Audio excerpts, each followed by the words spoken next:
एक दिन मैया यशोदा श्री जमुना जी के पूजन के लिए जा रही, गोपियां संग। श्री कृष्ण भगवान ने कहा मैया कहाँ जा रही हो?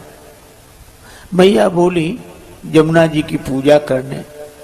कन्हैया बोले मैया मैं भी चलूंगा। मैया मुस्कुराकर बोली तू कब से पुजारी हो गया? तेरी तो चोरी लीला बड़ी प्रसिद्ध, यहां चोरी वहां चोरी वहां।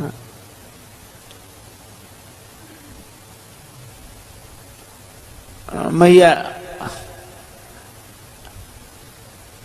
बुरे आदमी में भी अच्छी आदत आ ही जाती है।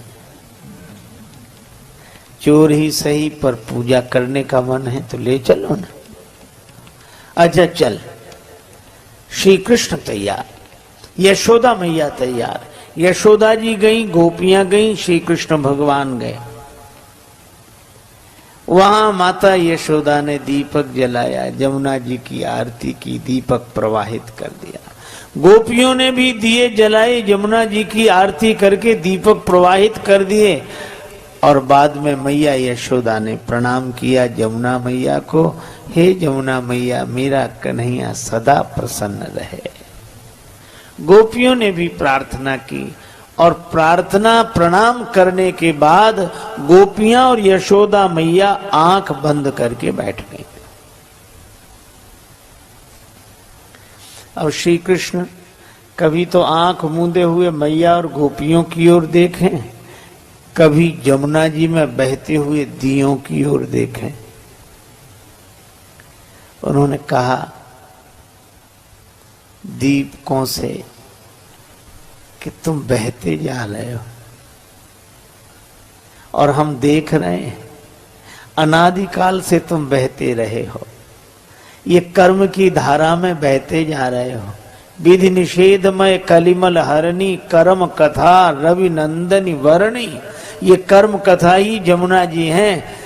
ये कर्म तो इसका ये फल, ये कर्म तो इसका ये फल, और फल निश्चित मिलता है। देखो एक आदमी अपने रास्ते से जा रहा था, रास्ते के किनारे उसे आम का बगीचा मिला, बड़ा सुंदर बगीचा।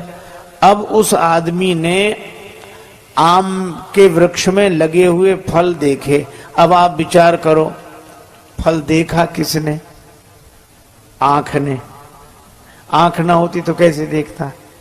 लेकिन उस फल वृक्ष के पास क्या आंख चलकर जा सकती है? तो चलकर गए कौन? पांव। तो जिसने देखा वो गया नहीं, आंख ने देखा, गए पांव। अच्छा पांव चाहे तो फल तोड़ सकते हैं? देखा आंख ने, गए पांव, फल तोड़ा हाथ ने। इसका मतलब जिसने देखा वो गया नहीं, जो गया उसने तोड़ा नहीं। देखा आंख ने, गए पांव, फल तोड़ा हाथ ने।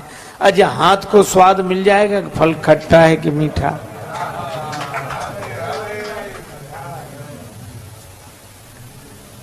हाथ को तो स्वाद नहीं मिलेगा। तो जिसने फल तोड़ा उसने चखा नहीं, चखा रसना ने। जिसने देखा वो गया नहीं, जो गया उसने फल तोड़ा नहीं, जिसने तोड़ा उसने चखा नहीं। देखा आंख ने, गए पांव, फल तोड़ा हाथ ने, चखा रसना ने। और एक अद्भुत बात, जिसने चखा उसने रखा नहीं।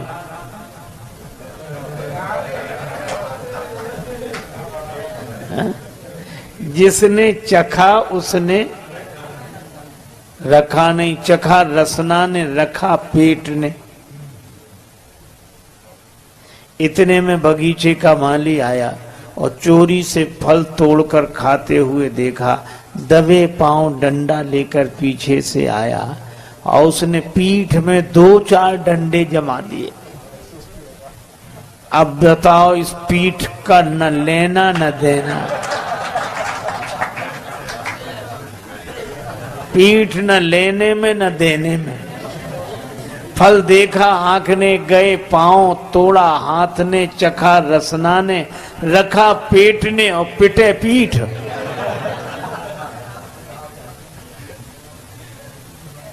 यह बात तो समझ में नहीं आती भाई। पिटे पीठ।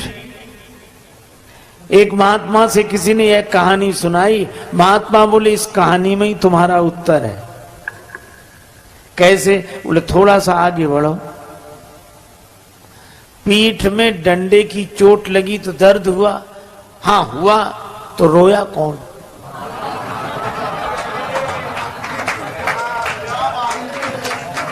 आंसू कहां से निकले? आंख से ही। तो चाहे जितने चक्कर के बाद मिले, फल उसी को मिलेगा जिसका गुनाह है।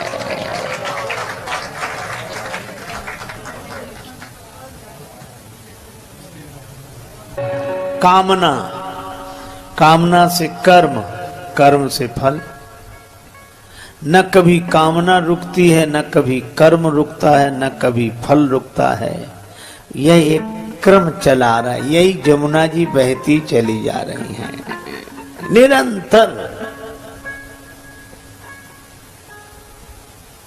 और जिसका कर्म उसी को फल मिलेगा। अच्छा देखो, 1000 गौएं हो तो आप अपनी गाय को मुश्किल से पहचान पाएंगे। 1000 गायें, और आप उन गौओं के बछड़ों को छोड़ दो तो बछड़ा उन 1000 गौओं में अपनी मां के पास पहुंच जाएगा।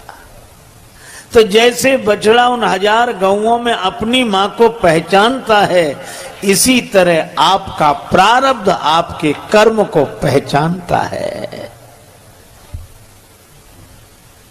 निश्चित कर्म गति टारे ना ही टरिए।